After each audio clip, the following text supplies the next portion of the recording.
Fidèles téléspectateurs de Béni TV, c'est avec un bonheur immense que je vous retrouve pour ce nouveau numéro de votre émission de prestige, le grand rendez-vous de Béni TV, une plateforme qui met en exergue les leaders du monde chrétien. Aujourd'hui, nous avons l'honneur de recevoir une servante de Dieu, une mère dans la foi, une prophétesse, une femme leader puissamment utilisée par notre Seigneur au parcours remarquable, la prophétesse Christ Kwaku, présidente fondatrice du ministère prophétique de délivrance et d'évangélisation Temple Cité Dorée. Bienvenue dans cette émission. Merci Nadine. Très honorée de vous recevoir. Merci. Merci d'avoir accepté d'être l'invité de ce nouveau numéro de notre émission, le grand rendez-vous de Béni TV. Merci. Alors, votre histoire, prophétesse, est particulière. Votre histoire avec le Seigneur Jésus débute de façon très spéciale, car c'est dès votre plus jeune âge que vous commencez à entendre la voix du Seigneur Jésus. Parlez-nous un peu de ce moment spécial. Que le Seigneur soit loué, soit béni Nadine. Amen. Et je vais donner gloire au Seigneur pour ces jours. Oui, c'est vrai. Nous n'avons pas eu d'enfance naturelle comme les autres. Voilà. Donc, on a été éduqués par le Seigneur. Voilà, par le Seigneur, par le Saint-Esprit, par le Seigneur Jésus-Christ. Voilà, donc on était disciplinés et instruits par ce mystère-là. Parce qu'il y a toujours quelqu'un là qui me disait ce que je dois faire, ce que je ne dois pas faire. Voilà, ce que je dois faire, ce que je ne devais pas faire. Ce qu'on ne doit pas faire, ce qu'un enfant ne doit pas faire. Il me disait ces choses-là. Donc, bon, en fait, pour moi, c'est comme ça tout le monde. Pour vous, c'était quelque chose de naturel? Oui, pour moi, c'est comme ça tout le monde, c'est quelque chose de naturel.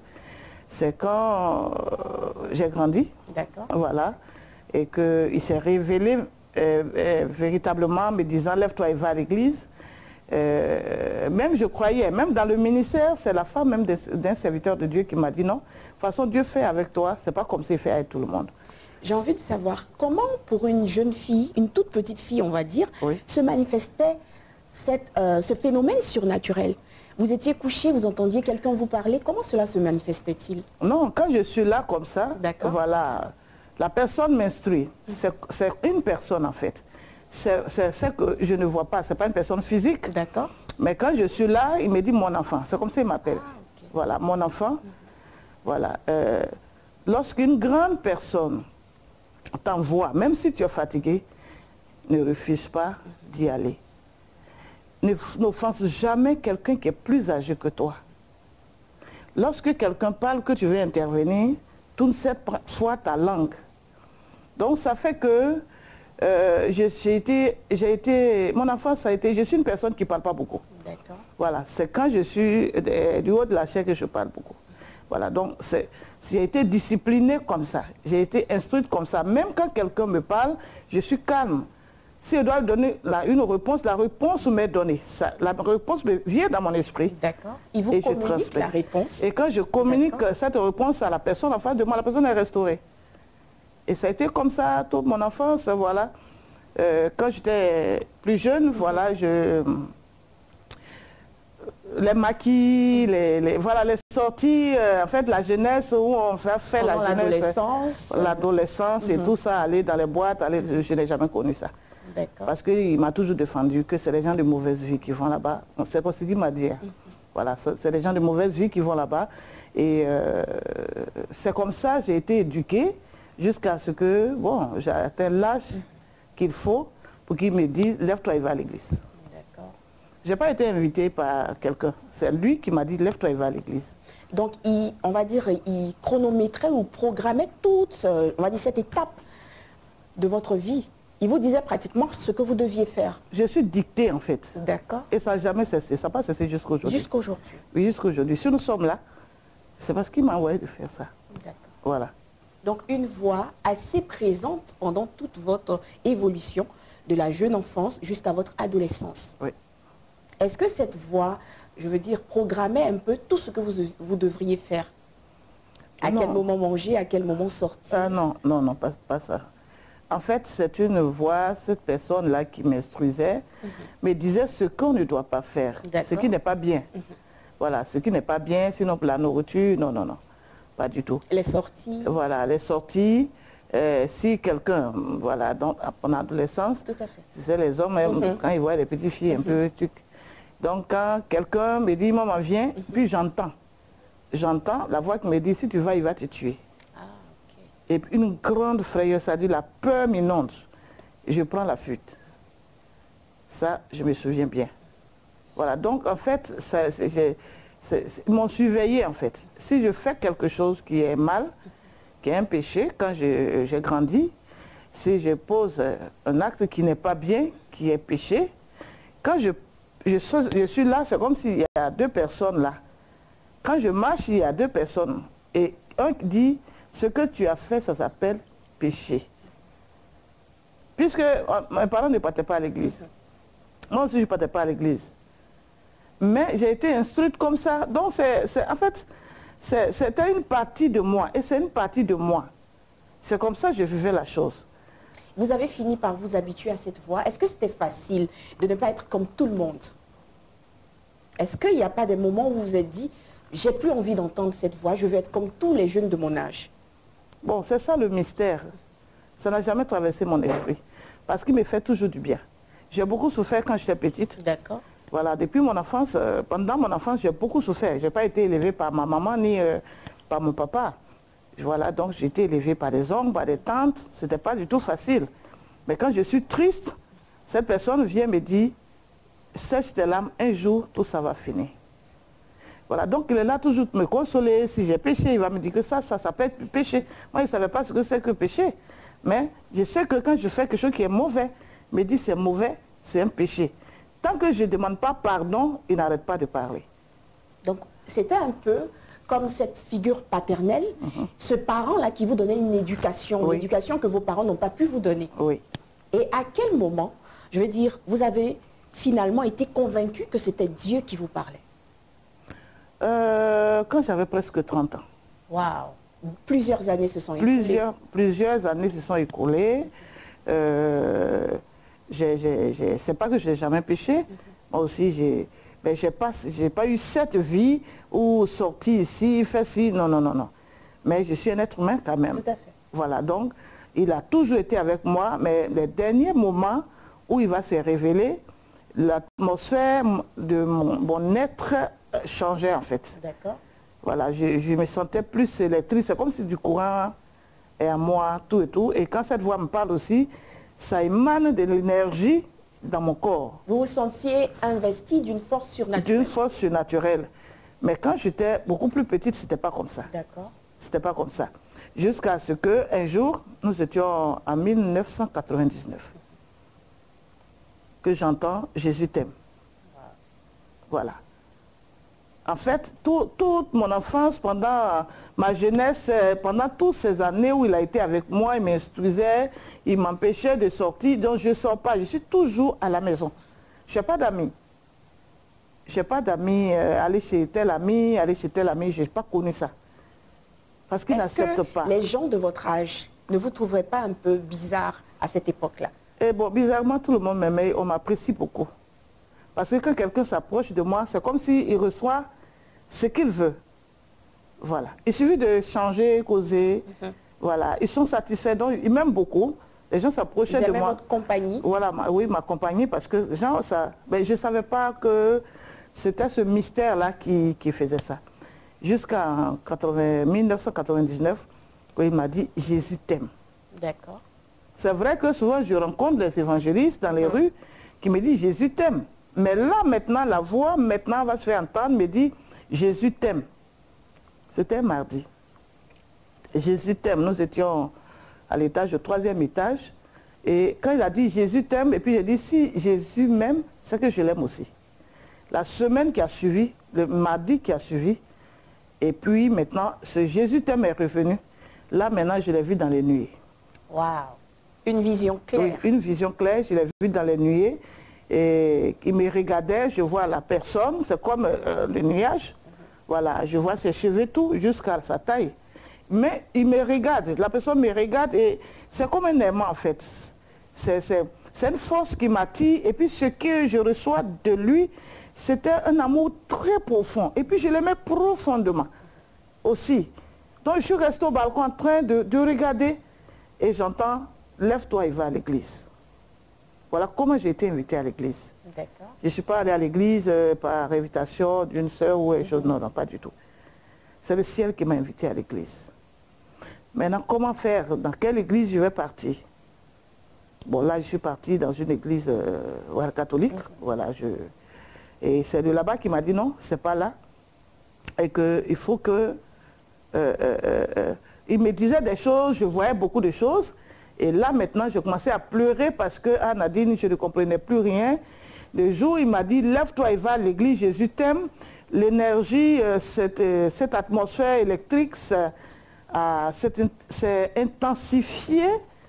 Et là, maintenant, bon, c'était un bouleversement complètement. Qui a créé une confusion en vous. Oui, une confusion. Je ne comprenais plus rien. Parce que quand je marchais, c'est comme si je marchais sur du ressort, comme si on m'a branché sur le courant, mon être est bizarre. Donc je commençais à m'inquiéter, en tout cas, profondément. Et c'est après ça, maintenant, qu'il m'a demandé d'aller à l'église. Et quand je suis partie là-bas, et la personne pouvait m'expliquer ce qui se passait à moi. J'ai vu même le prêtre, le curé. Il a dit, mon affaire est trop profonde. Là, j'étais encore brisée, j'ai beaucoup pleuré. Alors je lui ai dit, bon, toi tu as dit que tu m'aimes. Et avant, je n'étais pas comme ça.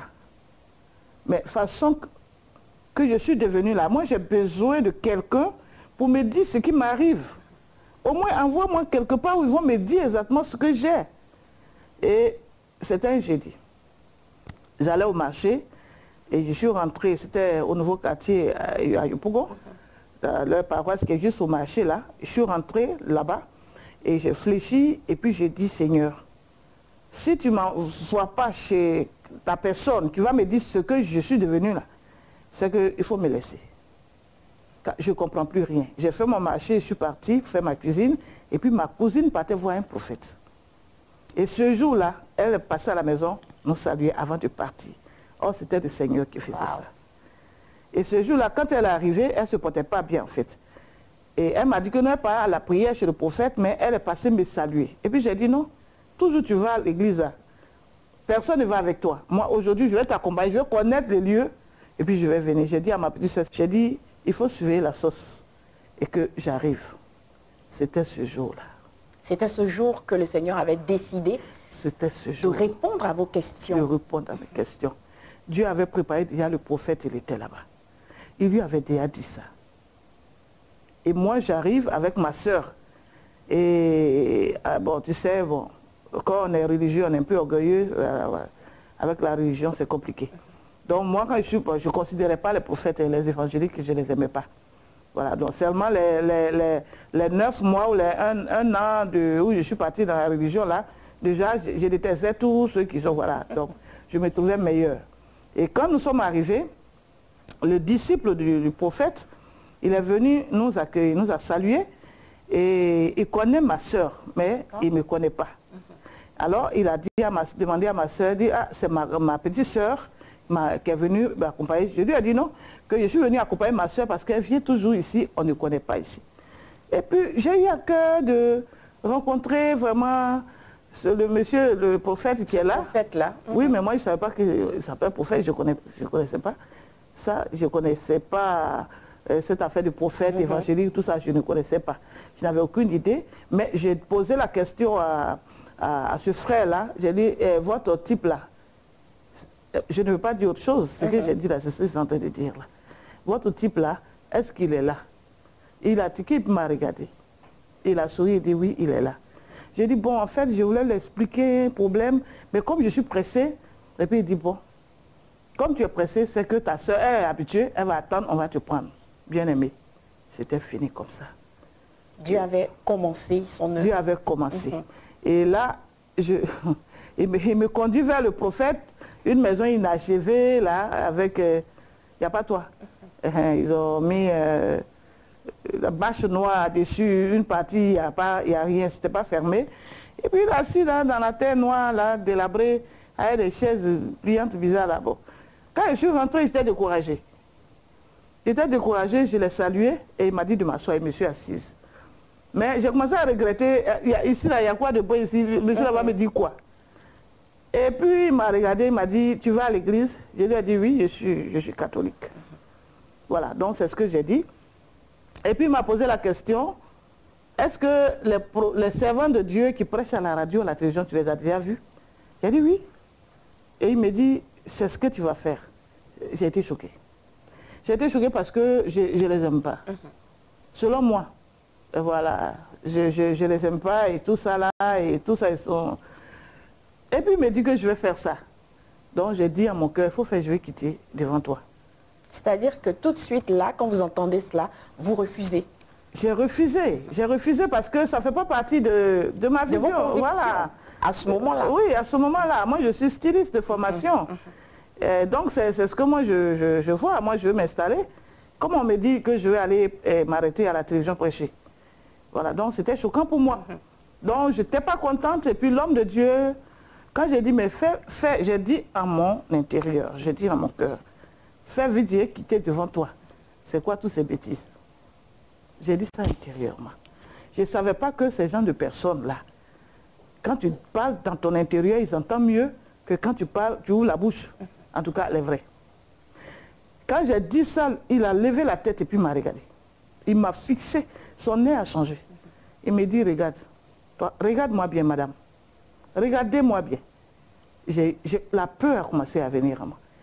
Il me dit, tu sais, ce que tu as là, si c'était à prix d'argent, il y a longtemps que les milliardaires ont fini d'acheter.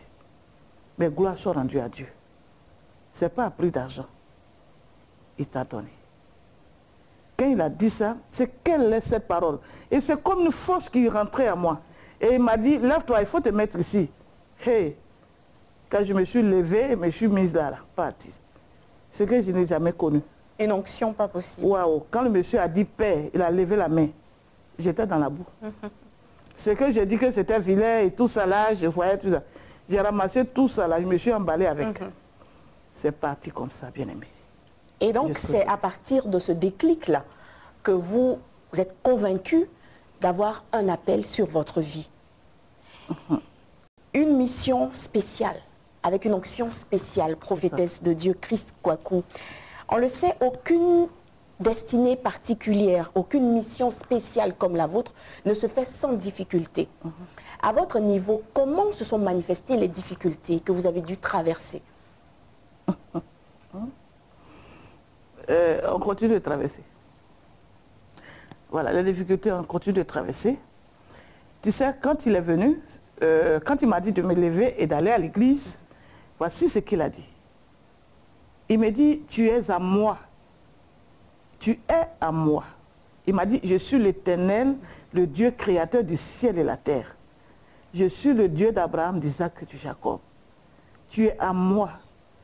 Tu m'appartiens, tu n'auras pas de volonté devant ma face. Ma volonté est ta volonté et ma volonté est meilleure pour toi. Wow. Je fais de toi une source de bénédiction pour plusieurs. Pendant ce temps, je vivais avec mon ami, le papa de ma fille. Il m'a dit, tu vas partir de cette maison. Je lui ai dit, non, tu as dit que je t'appartiens, je suis d'accord, mais ce que tu dis là, je ne vais pas accepter. Au moins, je vais me rendre compte, tout est gâté. Séparation. Je me suis retrouvée dans un quartier à Yopougon, dans une petite pièce. On appelle entre là et couche-toi. C'est pas vos studios d'aujourd'hui là. Entre là et couche-toi. On s'est retrouvé à 7 personnes à l'intérieur. Wow. Il y a eu la séparation, il y a eu le rejet, des humiliations. Dieu m'a prêté pendant 3 ans d'une manière sévère. Non, le mot est exact. Et je veux dire, quelle était la réaction de vos proches, votre famille, à ce moment-là, quand vous traversiez toutes ces difficultés? La moquerie. Le mépris. Le mépris. Les moqueries, le mépris, beaucoup de méchanceté, des humiliations, des injures. que comment je suis bien, j'ai fait la formation, j'ai fini, à ma sortie, tout le monde était heureux, tout et tout, et je me lève, je vais devenir pasteur. Alors tout le monde, tout mon village, mes frères, même Abidjan ici, d'autres racontaient que j'étais folle, j'étais devenue folle, et que je commandais, oh, ils ne m'ont jamais vu commander. C'est vrai, là où il m'a soulevé et il m'a déposé, pour me donner cette formation, m'a prêté pour cette terrible mission. Ça a été terrible, mais je n'ai jamais commandé la nourriture. Mais pourtant, le diable les remplissait et racontait tout ce qu'ils avaient envie de raconter. Et pendant qu'on disait ces choses de moi, le Seigneur me dit, ne les écoute pas. Un jour viendra, je changerai le langage de leur bouche. Alors, je vais dire à quelqu'un que si tu te trouves dans cette position, ne les écoute pas. Tiens bon, car un jour, l'Éternel changera le langage de leur bouche. Et il a changé. Gloire à son nom. Gloire à son nom, madame, monsieur. Vous suivez un nouveau numéro de votre rendez-vous de prestige, le grand rendez-vous de Béni TV. Et ce soir, nous sommes enrichis en compagnie d'une servante de Dieu puissamment utilisée, la prophétesse Christ Kwaku. Quand on traverse autant de difficultés, quand on est rejeté, humilié par sa propre famille, quand on est victime d'humiliation parce qu'on veut servir Dieu, quand on est rejeté, comment on fait pour ne pas abandonner cette vision que Dieu nous a donnée? Ok, sois béni. Je vais donner gloire au Seigneur. Comment faire pour ne pas abandonner? Bon, ce qui me concerne, c'est que je ne pouvais pas abandonner. À cause de ce qu'il me disait, j'ai besoin de toi. Je compte sur toi. Le ciel te regarde. Tiens bon. Je l'ai supplié plusieurs fois d'enlever mon souffle de vie. Plusieurs fois. Il a refusé. Il a dit qu'il avait besoin de moi. De tenir bon et qu'il ne peut pas m'enlever, qu'il a besoin de moi, donc il ne peut pas m'enlever. Mais il a besoin que j'accepte de passer par là pour l'œuvre, pour la mission pour laquelle il m'a appelé. Qu'il allait m'utiliser pour faire des choses inouïes qui dépassent l'entendement de l'homme. Je lui ai demandé c'est quoi qui est inouï. Et c'est lui qui m'apprend les gros mots. Il me dit non, c'est ce que l'homme n'imagine pas que ça peut être possible. Et souvent, je le suppliais que ça suffit, que c'est trop fort. Je ne peux pas, parce que, bien aimé, être sous l'épicézo de Dieu, celui qui demeure sur l'abri du Très-Haut repose à l'ombre du Tout-Puissant. Psaume 91. Bien aimé, si l'homme du Tout-Puissant rentre en ébullition sur un être humain, il n'y a pas de mot pour qualifier ça. Et tu dois vivre comme ça toute la vie. Pour que des choses inimaginables et impensables puissent se produire. Ouais. C'est dans l'intimité avec lui que c'est possible. Et lorsque une personne, un appelé, un élu est en train d'être préparé par Dieu, passé par là, c'est l'intimité, la prière, le jeûne et la prière. Parce qu'il peut m'enfermer pendant 2 mois sans voir le soleil. Enfermé 1 mois sans voir le soleil. Les 40 jours, on n'en parle pas. Wow. Et puisque depuis ma vie, même depuis enfance, je suis toujours à l'intérieur. Donc je pense que c'est ce qui m'a aidé. C'est ce qui vous a permis de tenir bon. Ça m'a aidé. Oui. Cette intimité, cette consécration. Oui. Cette grande dimension de la consécration. C'est cela. C'est ça. En train de supplier, aide-moi, car ça dit humainement parlant, c'est impossible. Mais quand tu cries, aide-moi, il est là pour t'aider. Et c'est avec cette persévérance, cette détermination que vous créez des années plus tard le ministère prophétique de délivrance et d'évangélisation. Depuis combien d'années exactement existe ce ministère? Nous avons... bon, j'étais formée, je vais un peu en arrière pour que vous puissiez comprendre. J'étais auprès du serviteur de Dieu qui m'a dit ce que j'allais devenir. Voilà, donc quand Dieu a fini la formation auprès de lui, le Seigneur m'a dit, assis-toi, je t'envoie mes enfants car tu es la mère d'une multitude. Voilà comment le travail a commencé. Voilà comment je ne suis pas décidé comme ça, pour avoir une inspiration pour créer le ministère. Parce que pendant qu'il me formait, il m'a dit, mon enfant, le corps du Christ que tu vois, c'est une jungle. J'ai dit, waouh. Il dit, oui, c'est une jungle. Et puis il m'a montré une forêt, une grande forêt dense. Il m'a dit, tu vois, c'est ce qu'on appelle une jungle. Il y a des animaux féroces dedans, il y a des oiseaux, il y a des cours d'eau, la terre est fertile, il y a des serpents dedans. Il m'a dit, tu vois. Donc, c'est une jungle. Pour réussir, il faut que tu sois caché à moi. Waouh, c'est fort ça. Voilà, donc il m'instruit, il ne me cache pas les choses, sauf s'il n'a pas envie de me le dire. Sauf s'il n'a pas envie de me le dire. Et c'est comme ça qu'on a évolué, et jusqu'à ce qu'il m'a dit de m'asseoir, et lui-même a commencé à envoyer ses enfants. Et les guérisons, les délivrances et tout ça, voilà comment le ministère naît.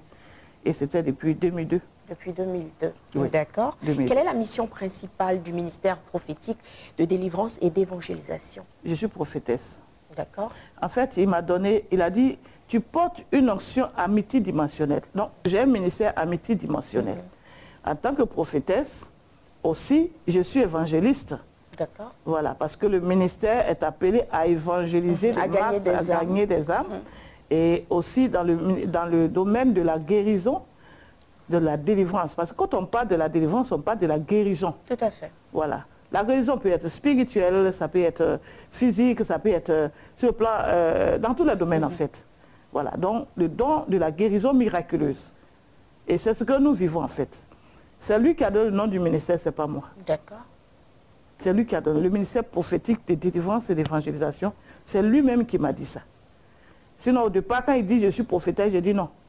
Parce que quand j'entends des témoignages et des histoires là, c'est compliqué. Voilà. Quand je dis des histoires, en fait, c'est tout ce qu'on entend qui n'est pas bien. Donc j'ai dit que non, que c'est un ministère que moi, je ne veux pas. Il a quand même donné autre chose. Il dit non, mais c'est ce que tu es. On ne peut pas changer. Et c'est ça. Comment fonctionne votre ministère? Quels sont les différents départements qui existent au sein du ministère que vous dirigez? Il y a trois grands départements. Il y a le département des femmes, le département des hommes et des jeunes. Voilà.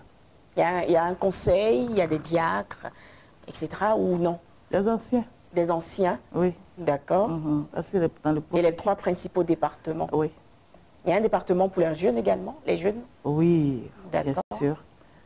Quelle est la place de la femme, on va dire, au sein de votre ministère? Étant vous-même une femme?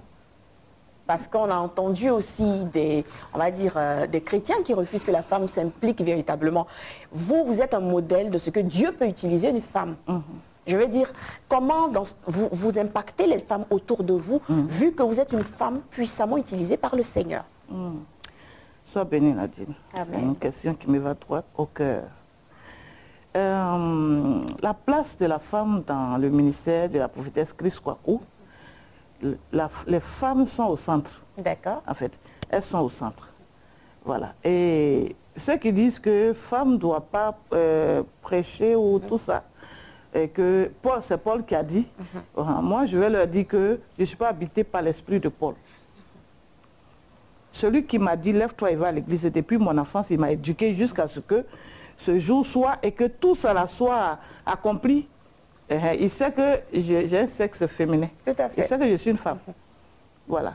Et il a déposé, voilà, il ne s'est pas trompé, il a déposé, le dépôt qu'il a déposé à moi, tout ce qu'il a déployé sur moi, en le déployant, il savait bien que je suis une femme. Et il aime les femmes parce que les femmes veillent sur tout. Elles font attention aux détails, elles ne négligent rien. Tout à fait. Elles ne négligent rien. Jésus aime ça beaucoup. Jésus aime ça. Voilà pourquoi est-ce que je dis c'est une très belle question. Pour dire à une femme, parce que lorsque le Seigneur me travaillait terriblement, il m'a dit, tiens bon, que mes servantes, mes filles, les femmes qui ont peur de s'engager, quand je les appelle, elles ont peur de s'engager. Quand elles vont te voir, elles auront le courage de se lever et s'engager dans le ministère. Alléluia. Et moi, je veux dire à une femme que le Seigneur t'attend et compte sur toi. Amen. Oui. Donc, chez moi, là-bas, les femmes, les mamans me font qu'elles sont là. Hein. Elles sont très impliquées dans le ministère. Oui, elles sont très impliquées. Elles sont très impliquées. Et Dieu les utilise comme vous, puissamment. Oui. Prophétesse Chris Kwaku, le Seigneur vous a revêtu d'une onction particulière, une onction multidimensionnelle. Ce sont ces mots. Hein. C'est ça. Il appelle cette onction le toucher miracle. Et selon les nombreux témoignages que nous avons reçus, cette onction spéciale a opéré des miracles extraordinaires dans la vie de plusieurs personnes. Parlez-nous un peu de ce toucher miracle. Gloire soit rendue à Dieu. Amen. Le toucher miracle a commencé le premier jour que j'ai été baptisée dans le Saint-Esprit. Le premier jour, la toute première fois, où ma langue a fait... C'était un dimanche. C'était un dimanche et Dieu va ressusciter ma propre petite sœur que j'ai prise à l'âge de 3 ans. Et elle avait 10 à 11 ans lorsque le diable était venu tuer ma petite sœur. Donc spirituellement, on l'avait tuée, partagée. Ils ont organisé leur plan et qu'en décembre, ils vont manger ça. Wow. Et le Seigneur Jésus qui voulait me prendre à part et entière, c'est-à-dire toute mon entièreté, c'est-à-dire tout ce qui est à moi, il veut prendre ça, il va opérer ce miracle-là. Et la petite est là, elle saigne. Elle saigne par ses narines. Elle est là et puis elle saigne, elle dort, elle saigne. Je ne comprenais rien. Elle sèche, je ne comprenais rien. Et c'est quand le Seigneur m'a dit de me lever, aller à l'église un jour, on partait à prière, je suis partie avec elle. Quand l'homme de Dieu a dit, c'est enfant de qui ça? J'ai dit, c'est ma fille. Elle dit, mais c'est dangereux. Elle regarde, voilà. Quand elle a prié, elle a mis sous jeûne 3 jours. C'est le 3e jour que j'ai été baptisée dans le Saint-Esprit. Un dimanche, le Seigneur, l'homme de Dieu m'a dit, et le samedi, on était à la réception, il dit, demain, le Seigneur a un cadeau pour vous. Venez à l'église. Et je suis partie. Et ce jour-là, il a arrêté là-bas, il dit, Seigneur, donne ce que tu as prévu pour ceux à qui, ce que tu as préparé aujourd'hui, ce que tu as prévu pour eux, il faut donner. Quand la parole est rentrée dans mon oreille, j'ai senti quelque chose sur ma tête. C'était frais. Wow. Et ça a inondé tout mon être. Et ma langue a commencé à faire... J'ai dit, bon, ça se mélange, je ne peux pas bloquer, voilà, je ne peux pas me résister. J'étais sérieusement électrocuté. Sérieusement électrocuté. Et c'est dans ça qu'on a fini le culte en allant. Et bon, la voix, elle est toujours là. Bon, mon ami, c'est mon ami, donc elle est toujours là. Et il m'a dit, achète les fruits. Et puis j'ai acheté une mangue. Et elle avait amaigri, elle était devenue squelette. Et arrivée à la maison, elle était couchée au balcon, et puis le Seigneur, j'entends la voix qui me dit toujours, il me dit, prends la mangue, va laver. Quand j'ai lavé, parce qu'elle devait manger à 15 h. C'était le 3e jour, à 15 h, elle devait rompre le jeûne. Et puis il me dit, prends de l'eau, mets dans le gobelet, j'ai mis. Il me dit, prends la mangue, lave, il faut couper. J'ai coupé. En fait, je faisais ce que j'entendais. Tout à fait. Et comme jusqu'à aujourd'hui, en fait, je fais ce que j'entends. Si je n'entends pas, si je n'ai rien entendu, c'est que je ne fais rien. Parce que je vais faire quoi? Si je n'ai pas entendu, je ne sais pas ce que je dois faire. Donc je suis assise et j'attends. Alors il m'a dit, va vers elle, prends la bouteille d'eau. Le toucher miracle s'est passé pour la première fois. Le premier jour, j'ai été baptisée dans le Saint-Esprit. D'accord. Prends cette eau, dis son nom, dis-lui, prends l'eau, et bois et vis.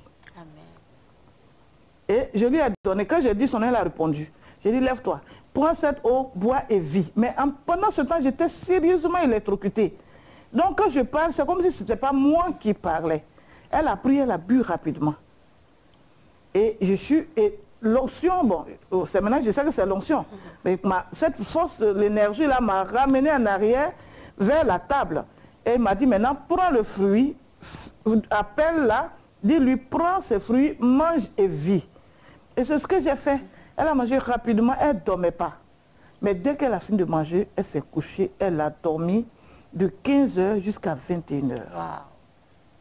C'est là la délivrance espérée. Une maman est venue prier le lendemain. Et là, les démons ont commencé à raconter ceux qui ont pris ses pieds, son bras, et partout. Et on dit, remettez à sa place. Et lorsqu'ils étaient en train de mettre Dieu, en train de souder les morceaux de ma petite soeur bien-aimée, je ne sais pas dans quel monde j'étais.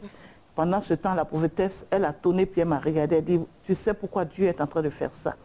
Le Seigneur dit, il est en train de faire ça pour te dire que, pour toi là, c'est fini.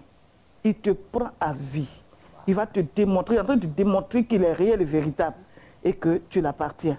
J'ai soulevé la Bible, j'ai placé sur ma poitrine.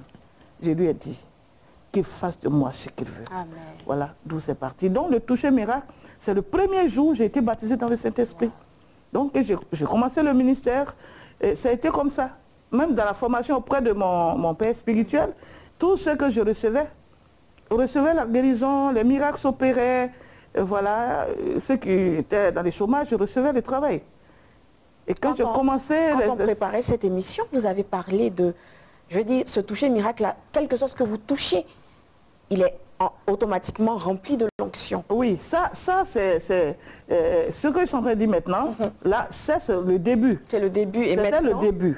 Et pendant, parce que pour qu'aujourd'hui, je touche quelque chose et que Dieu visite à l'instant, automatiquement. Automatiquement, il y a eu un long parcours. Il y a des défis, des grands défis. Des grands défis à relever. Oui, des grandes épreuves que Dieu a mis devant moi. Et on ne peut pas fuir. On n'atteint pas sa grâce. Pas sa grâce. Pas sa grâce. Pour qu'aujourd'hui, ça soit ainsi. C'était en 2013. C'était en l'an 2013 et qu'après un mystère que j'ai vécu pendant 40 jours et 40 nuits, il m'a dit que c'est un déluge, ça s'appelle le déluge surnaturel. Il m'a enfermé 40 jours, 40 nuits. Je voyais l'orage. Le premier jour, je suis rentrée, je suis dans la chambre et puis je vois comme si le ciel est noir. Et puis avec des éclairs, j'ai dit, demande à mon mari, papa, il y a l'orage, il veut pleuvoir. Il dit, non, mais il y a le soleil. J'ai dit, non, il y a l'orage, j'entends pleuvoir. Il dit, il ne pleut pas. Donc je suis restée sous cette pluie 40 jours, 40 nuits. Je ne pensais pas que j'allais vivre encore, bien-aimé. Bien-aimé, Dieu est terrible. Dieu est terrible, il fait peur. Il fait peur. Moi, je veux conseiller à quelqu'un qui est dans le Seigneur, qui n'a pas encore expérimenté ce Dieu terrible et redoutable, et qui prend des choses à la légère, qui se ressaisissent. Il est terrible. Ce que je suis en train de vous expliquer, ce n'est pas la colère de Dieu, mais c'est sa bonté. C'est-à-dire que ce qu'il veut faire, c'est sa gloire là seulement. Qui est terrible. Qui est terrible là. Et maintenant sa colère. Et maintenant, son courroux alors. Alléluia. Et c'est après tout ça qu'un jour, je me suis vue dans une vision nocturne et mes mains étaient dans un récipient et il y avait des anges, trois personnes, grand de taille et en blanc. Et un était là, un en face. Celui qui est en face de moi, c'est quand il parlait que j'ai entendu savoir que j'ai vu. J'ai su que j'étais quelque part. Dans mon profond sommeil. Ma main était dans un récipient et c'était devenu comme du jus de raisin. J'ai entendu celui qui est en face de moi, Jésus a changé l'eau en vin, elle aussi elle a changé l'eau en vin. Wow. Et c'est là que j'ai vu. Et du coup, les trois m'ont donné d'eau, chacun partait de son côté et ils commencent à divulguer, Jésus a changé l'eau en vin, elle a changé l'eau en vin. Je me suis réveillée, mes mains électrocutées. Mes mains étaient séchées et de puissance. Et j'ai dit, mais moi je ne suis pas Jésus Père. Comment je peux changer l'eau en vin? Il dit, mon enfant, écoute-moi. À partir d'aujourd'hui, tout ce que ta main touche opère les miracles. Wow. Et c'est en cette année-là que Dieu va ressusciter le tronc de bananier mort. Voilà, après une moisson, il a voulu que ça se tend sur un mois. Habituellement, on fait sur 2 jours. Samedi, dimanche, et puis c'est fini. Il dit, cette année, il faut faire sur 1 mois. Donc, on a fait sur 1 mois. Et les 1 mois, quand le dimanche, le 4e dimanche, et puis il m'a dit... un bananier qui est déjà fini, qui est bon, écoutez, il y a un tronc de bananier en coupe, on fait une décoration dans le temple, dans le seau, dans le sable. Il n'y a plus d'eau dedans, tout est devenu... Tout a séché. Voilà, tout a séché, les feuilles ont séché, tout a séché, c'est mort, donc on doit démonter pour jeter. Et il me dit, regarde le bananier qui est là. C'est mort, non? J'ai dit oui. Est-ce que ça peut revivre? J'ai dit, Père, tu sais toutes choses. Et comme c'était à la moisson, il m'a dit, bon, achète à ce prix. Va planter chez toi à la maison, de la mort sortira la vie. Waouh.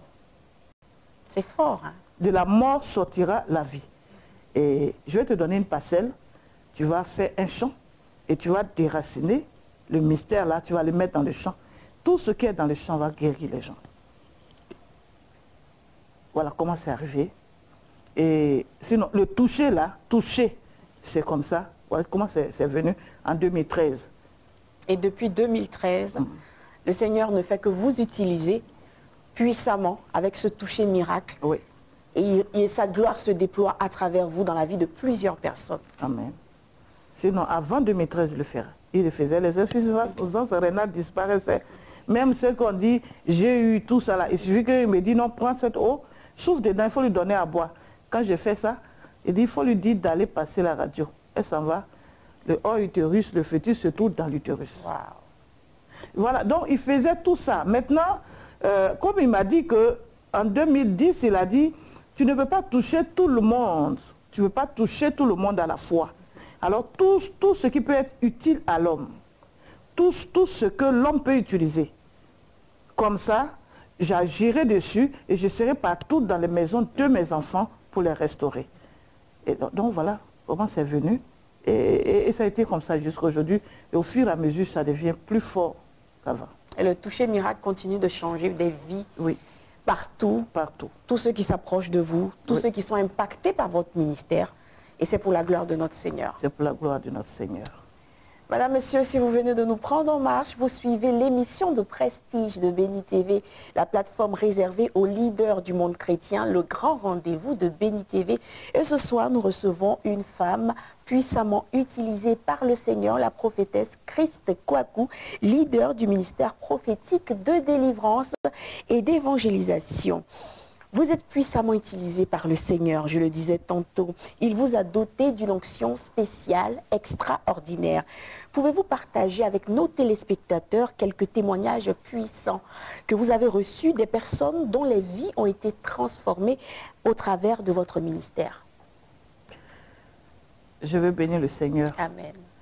Je veux bénir le Seigneur pour cette grande bénédiction et cette grâce. Je veux lui dire merci de ce qu'il m'a fait et il a fait de moi la source de bénédiction pour ses enfants. Ce témoignage que je veux rendre, la toute première, je vais dire quelque chose dans mes tout débuts, un mystère. Ce mystère se trouve dans Ézéchiel 47, le torrent. Ce torrent, cette rivière que Ézéchiel a vue dans la vision, où l'ange mesurait 1000 coudées, le faisait traverser. La quatrième fois, il ne pouvait plus parce que là, l'eau était grossie, donc il fallait qu'il nage. Dans mes tout débuts, dans une vision nocturne, je me suis retrouvé dans un quartier, j'ai pris une rue, je partais, et devant moi, je voyais une rivière de l'eau qui traversait la voie.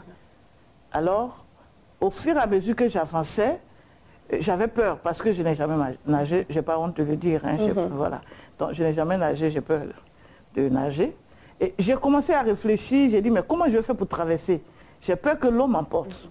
Et au moment où je m'approchais, quelqu'un s'est présenté à mes côtés et puis il me pose la question, tu as peur? J'ai dit oui, j'ai peur parce que je ne sais pas nager. Il me dit ne t'inquiète pas, ça ne va pas t'emporter. D'où est venue cette source-là? Il a dit, je fais de toi une source de bénédiction pour plusieurs. C'est quoi la source? C'est ça que je veux qu'ils comprennent. Parce que déjà, on a fait un reportage en direct, c'est passé sur la même chaîne. Alors, si les gens ne savent pas, parce que là, ils ont vu dire, mais c'est quoi ça encore? Comment elle touche l'eau et puis ça électrocute? La Bible est remplie de codes. Voilà, quand il parle de rivière, d'un torrent, ce n'est pas le torrent de la rivière de notre village voilà, qu'on voit partout, ou un fleuve qu'on voit, non. C'est spirituel, c'est surnaturel. Il a dit que ce torrent-là tire sa source, ça sort d'une maison, du temple, dans la vision que Ézéchiel a vue. C'est exact. Je n'avais pas de Bible. Quand je voyais ça, je n'avais pas de Bible. Donc, je ne comprenais pas, je ne savais pas ce qui se passait. Mais cet homme qui marchait à mes côtés m'a dit, ne crains pas, ça ne va pas t'emporter. Donc, au fur et à mesure qu'on avançait, je voulais me retenir et il m'a tiré de force. Et quand nous sommes rentrés, mais puis on touchait l'eau, ce n'est pas l'eau qui mouille, ce n'est pas l'eau du robinet. Et la force m'a amené dans la maison. En fait, cette eau sortait d'une maison très blanche, Nadine. Cette couleur blanche, je n'ai jamais vue sur la terre ici. Et quand ça m'a envoyé à l'intérieur, j'ai entendu la voix qui dit « Sois la bienvenue ». Cette voix-là inonde tout. C'était tellement fort. Et il a dit le nom de quelqu'un, mais ce nom, à mon réveil, c'est parti. Et il a dit de me faire visiter. Bien aimé, cette maison blanche, des pièces étaient remplies, chargées de cette chose qui est comme de l'eau, mais qui ne mouille pas. Très limpide. Et ils m'ont fait visiter, toutes les pièces étaient identiques. Je me suis réveillée, électrocutée, tout mon être était du courant. Voici comment ça a commencé. Voici comment c'est venu. Alors, Dieu ressuscite les plantes. Il n'y a pas de sang dans les plantes, mais Dieu les ressuscite. Alors, en ressuscitant, il a fait quoi? Il a fait fléchir la nature devant l'onction qu'il a déposée. Vous savez que nous sommes à la fin des temps. Le Seigneur dit, qui enverrai-je? Si aujourd'hui, toi, Nadie, tu dis, Seigneur, me voici, envoie-moi, il est capable de déployer cette force sur toi. Alors, le Seigneur a fait beaucoup de bénédictions, beaucoup de miracles, dans la vie de beaucoup de personnes. En tout cas, si tu rentres, il va faire. Il suffit de t'approcher, tu vas faire. Il suffit de t'attacher, il fait. L'onction brise le joug. C'est seule l'onction qui peut briser le joug. L'onction, c'est la puissance de Dieu. C'est la puissance du Saint-Esprit. Le Saint-Esprit vient sur toi et parce que tu es disposé, alors il déploie sa force, sa puissance qui reste dans ta vie. C'est-à-dire, l'onction est une couverture en fait. Est une couverture qui résout toutes sortes de problèmes. Et chaque fois, les gens vous ramènent, on va dire, des témoignages de ce que l'onction de Dieu sur vous a fait dans leur vie. Des grands témoignages, des résurrections. Il y a des gens qui font des accidents, le crâne broyé, le cou cassé, le tronc est brisé. Mais quelques gouttes de l'onction dans leur bouche, et tout est rétabli en un clin d'œil. Des personnes qui sont dans le coma.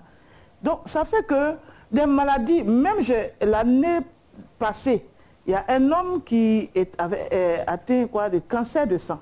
Cancer de sang. Et il dit qu'il a les 4 fois en France, il a dépensé 30 millions. Et il allait acheter son médicament et comme les médicaments sont forts, ça l'a dégradé, ça crée d'autres maladies dans son corps. Et il allait dans une pharmacie pour aller acheter. L'une de mes filles qui est serveuse là-bas, qui le connaissait depuis longtemps, il a dit, tonton, c'est pas comme ça vous étiez. Et oh non, il a expliqué son problème, il dit, tiens ce numéro. Si tu appelles que tu rentres la personne, ta situation sera résolue. Amen. Et voilà comment le monsieur est venu. Dieu m'a dit, touche l'eau. J'ai touché l'eau, j'ai touché du riz. Va faire la bouillie et puis tu bois l'eau. Tu dois prendre cette eau-là, l'onction seulement. Amen. En 2 semaines, le monsieur a été miraculeusement guéri, bien-aimé. Donc, même les stériles, les femmes qui n'accouchent pas, si je mange que tu manges le reste. 1 fois, 2 fois. C'est-à-dire 1 fois même quand tu as consommé, tu es sous l'onction. Le Seigneur commence à rétablir tout, à condition que vraiment tu sois dans une situation bizarre, que Dieu ne veut pas intervenir dans ta vie. Parce qu'il y a cela aussi. C'est cela. Il y a cela aussi. Donc, les témoignages ne finissent pas. C'est nombreux, papa. C'est nombreux. La source, maintenant, il me demande de faire, de le toucher là. Avant, je touche tout, c'est vrai. Mais il me dit, il faut présenter, que tout le monde va présenter aux yeux du monde entier. Voilà pourquoi est-ce qu'on a fait passer de la télévision. En fait, c'est tout mon corps est de l'énergie. Moi, j'ai plus de corps naturel que vous avez. De toute façon, ton corps est calme. Pour moi, c'est courant. Tous les jours, c'est comme ça.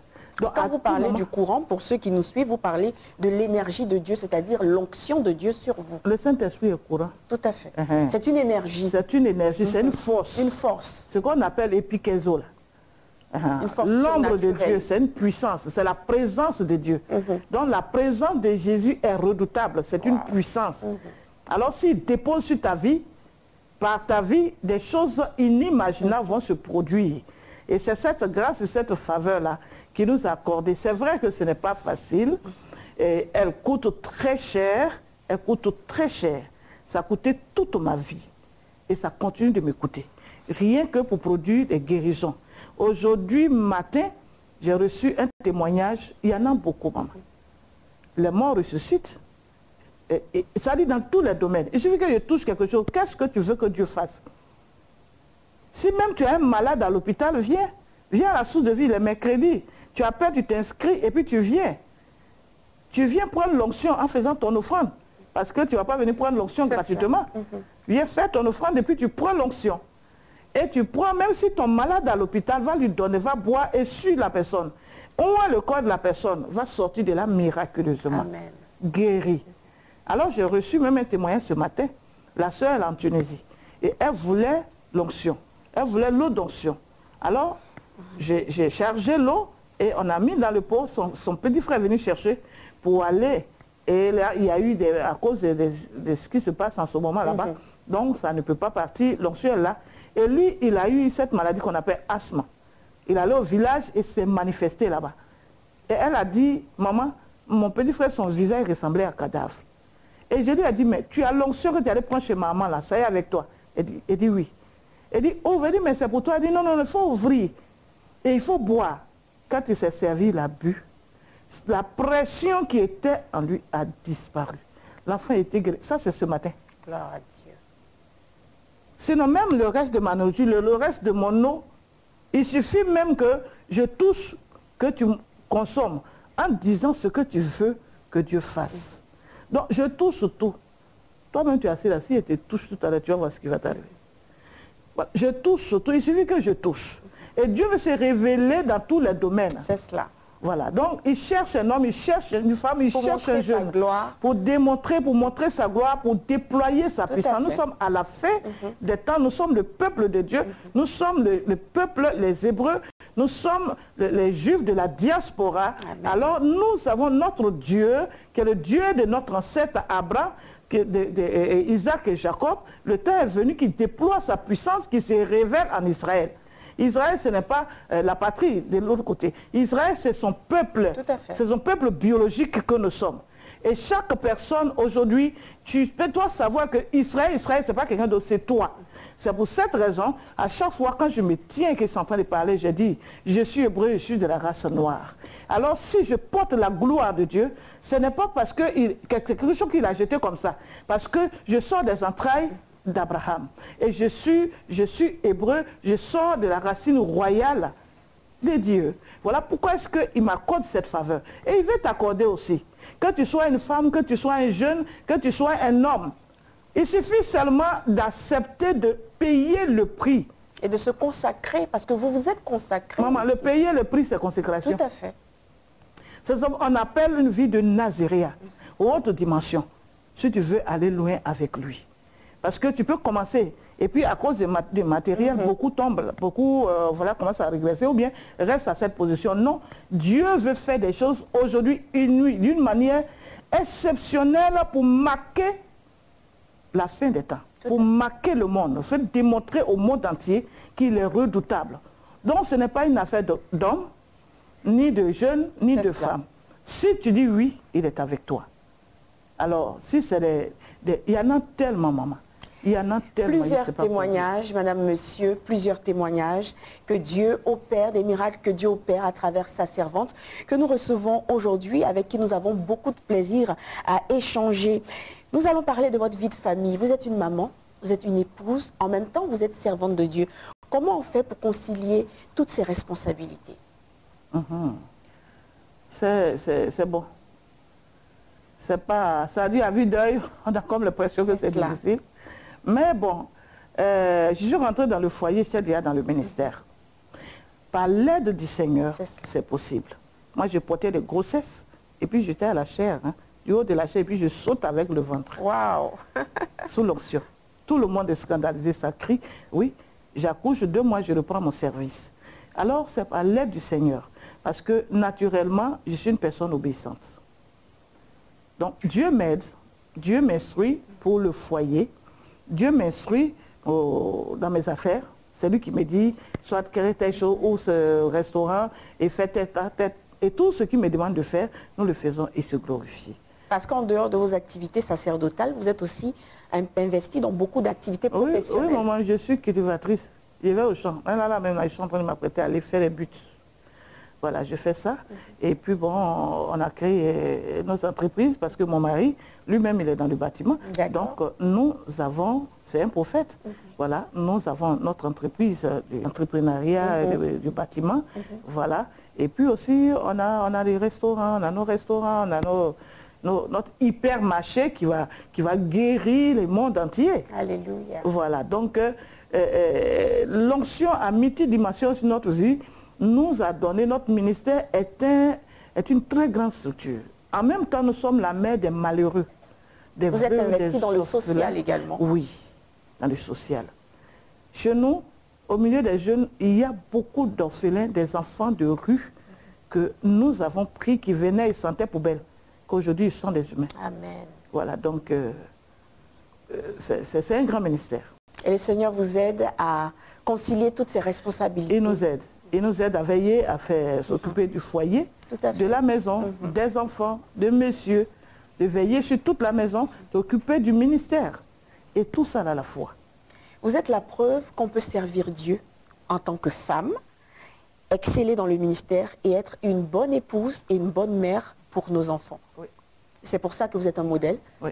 C'est pour ça également que vous êtes notre invité, parce que cette émission met en avant tous les modèles que nous avons dans le corps de Christ, tous ces valeureux serviteurs de Dieu, ces grandes servantes de Dieu également. Merci. Au terme de cette émission, servante de Dieu, prophétesse Christ Kwaku, quel est votre mot de fin à l'endroit de toutes ces femmes, toutes ces personnes qui nous regardent? Mon mot de fin, c'est de dire à toutes ces femmes, tous ces hommes et tous ces jeunes qui nous regardent, tout le peuple de Dieu, tous ceux, même celui-même qui se dit qu'il ne va pas à l'église, que le Seigneur les aime. Dieu aime tout le monde et sa volonté, c'est que tous ces enfants le découvrent, qu'ils sachent qu'il est un mystère, il est un Dieu vivant, on peut le rencontrer, on peut s'approcher de lui, on peut vivre par lui et abandonner tout et s'attacher à lui et vivre heureux. C'est possible. Je veux donner un encouragement surtout aux mamans, aux femmes qui hésitent, aux femmes à qui on dit toujours qu'on étouffe. Il est dangereux de se laisser étouffer. Dieu aime quand on tient compte des détails. Dieu aime les femmes. Dieu a fait la femme un être très spécial. Amen. Et Jésus compte sur les femmes dans ces derniers temps. Celles qui sont assises et puis elles confessent, on dit femme doit se taire. Et lorsque le Seigneur place une parole dans leur bouche, leur poitrine se bombe comme ça. Et puis elles luttent avec. Ah, maman, je vais te dire que tu iras en enfer à cause de ça. Si tu refuses de servir. Tu refuses de servir. Si tu écoutes les hommes et que tu refuses de t'engager, ah, maman, tu iras en enfer à cause de ça. Ah, je ne suis pas en train de te maudire. Je suis en train de dire la vérité. Parce que celui qui nous envoie est fidèle. Tout à fait. Il est fidèle et c'est lui qui pourvoit. Alors, pourquoi ne pas l'obéir? Et ce que tu attends comme bénédiction, comme richesse, comme gloire, souvent même vos maris deviennent durs envers vous. Ce n'est pas vos maris. C'est le Seigneur qui endurcit son cœur afin que tu ne sois pas heureuse. Pour que tu te lèves et que tu fasses ce qu'il te dit de faire. Et pendant ce temps, Dieu va arroser la maison, arroser le travail de ton mari, arroser vos activités, vous serez heureux. Il va vous sécuriser. Amen. Acceptez de le servir car c'est lui qui sécurise. Alléluia. La manière que tu le sais, c'est de cette façon aussi qu'il va te sécuriser, qu'il va te bénir, qu'il va pouvoir toujours à tes besoins. Il va te donner de vie le mystère de Dieu. Dieu existe et son mystère aussi existe. Amen. Le Seigneur nous aime, que sa paix soit sur nous tous. Que sa paix soit sur nous tous, téléspectateurs de Béni TV. Nous étions en compagnie de cette grande servante de Dieu, puissamment utilisée par le Seigneur Jésus-Christ, la prophétesse Christ Kwaku.